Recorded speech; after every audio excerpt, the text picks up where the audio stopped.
When Peter says, "O saucy Worcester, dost thou lie so low?" Jonathan Miller directed the first show. He was a member of the theatrical review Beyond the Fringe, along with Peter Cook, Dudley Moore and top playwright Alan Bennett. Beyond the Fringe captured the mood of Britain in the 60s. Their huge success in the West End and on Broadway launched the satire movement. But the trouble with being a miner is as soon as you're too old and tired and ill and sick and stupid to do your job properly, you have to go. Well, the very opposite applies with the judges. The things they were saying about the country and the potshots they were taking at the government people were things that no one had ever done before. And we were brought up believing that archbishops and generals and members of parliament and lords and ladies were there because they were somehow sort of, you know, they deserved that place and they had wisdom and all that. And then you realise a gradual process, a fairly quick process of disenchantment was setting in the 60s. And our leaders were out of touch, and they were, you know, they're certainly out of touch with how sort of younger people are thinking about the world. And Beyond the Fringe articulated that so well. Accurate observation of social styles and class styles was characteristic of Beyond the Fringe. That was what amused the audiences that came. Because we were not traditional showbiz characters, but were university performers, there was a higher level of sort of comic literacy. Tell me, are you using yes here in the affirmative sense? No. Who am I, he would cry despairingly. You are Lawrence of Arabia, passers-by would stop him and say. And I claim my £5. They're very rigorous, the judging exams. They're noted for their rigour. People come staggering out, saying, "Oh my God, what a rigorous exam." The audience didn't know how scary it was for all concerned. Stand, quickie. This was the first time Beyond the Fringe was on stage with Monty Python. A coup for amnesty. Those comedians were giants in their own right, but their styles were very different. No one knew if it would end in laughter or tears. I think even for the Pythons, we were the old men of comedy. They were seniors, you know, like a school, sort of school setup. They were school prefects and we were third form ticks. They just were much smarter than we were. We fell on, you know, being silly, and they weren't silly. And to be sort of in the same rooms as these guys was really exciting. You don't seem competitive in the way that we were. Yeah. I mean, I couldn't work with Jonathan again. We just wouldn't get on, really. I mean, you know, Some of the comics had never even met, let alone performed in each other's sketches. I don't think we ever got laughs on it. Dudley Moore was in Hollywood, so Terry Jones took his role in the classic Beyond the Fringe parody of Shakespeare. Actually, the funny thing is that it doesn't matter how it goes, because it sort of plays itself, because it's so ludicrous, you know.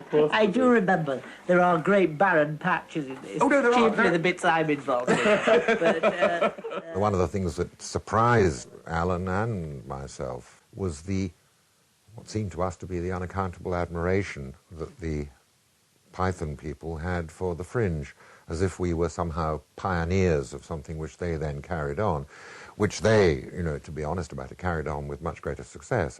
I mean, Beyond the Fringe, they were sort of gods to us. I mean, they were gods when we were at university. So I was always felt a bit intimidated by Peter and Jonathan Miller and Alan Bennett. And in fact, when I had to play Dudley Moore's part, it was a bit nerve-wracking. Alan comes on and sits on a seat in the centre, and you put yourself sweetly and coyly at his feet. Yes, I see on the you plucked odd. Yes, but they were all totally discordant. Yeah, I don't. That's That's right. right. I think it was even just one string rather than. Yes, just one string, and then I think what you do is make it as accurately, sweetly, sort of Dellerish as you can, rather than putting a sort of any sort of comment on it, so that it's as near as possible to it. Oh, death, his face my shroud hath hid. And leave it round my poet's grave. Oh, let us flee to Pluto's realm.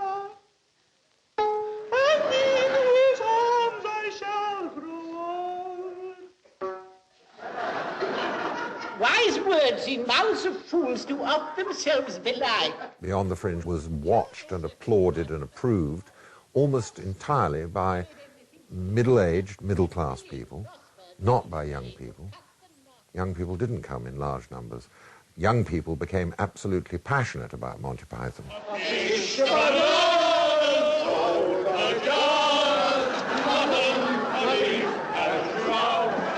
Their fame and their reclame and just their general, the fact that they had fans in a way that we had never had fans like that. That was the first time I'd seen that, really, and to see a theatre full of them was extraordinary. So everyone sort of going off in sort of academic... Dudley Moore's absence led to another unique pairing. Sing! Sing! John Cleese got to perform with Peter Cook.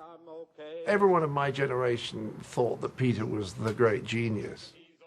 In fact, when he went on to perform in these shows, you could hardly find space in the wings because you were being crowded out. And I'd heard about this sketch, and it was marvellous to actually go on stage with one of your heroes and do it with him. I said, did you know that you've got 4 miles of tubing in your stomach? No, I didn't know that, no. It's a good thing I'm here then, isn't it? Aren't you interested in your intestines? Not particularly. Well, you should be. You should be. Because without your intestines, you'd be unable to digest. Then you'd look a bit of a fool, wouldn't you?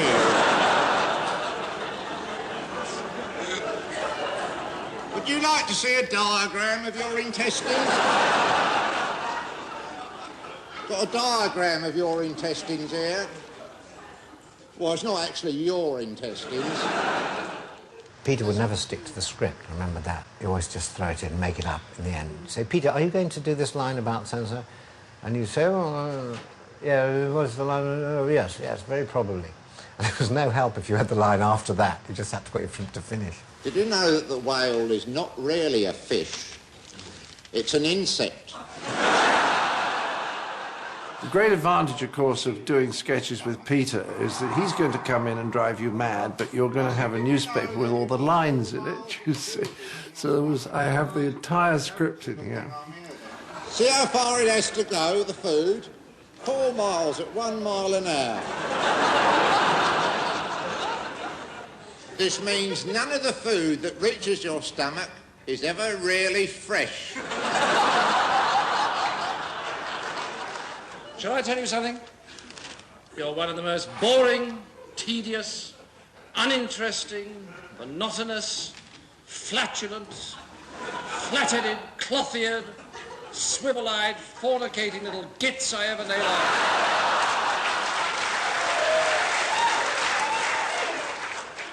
Is that a fact? How very interesting. It was based on this servant at my school called Arthur Boylett, who used to come around and tell you these incredibly boring, which he thought interesting facts. But he had a line, he said, I sold, you know that stone which used to lie just outside the left-hand side of the gravel driveway as you go out on the left-hand side? I sold that yesterday because I thought I saw it move. And he kept selling things which he thought he saw move. If anything moved, it became valuable.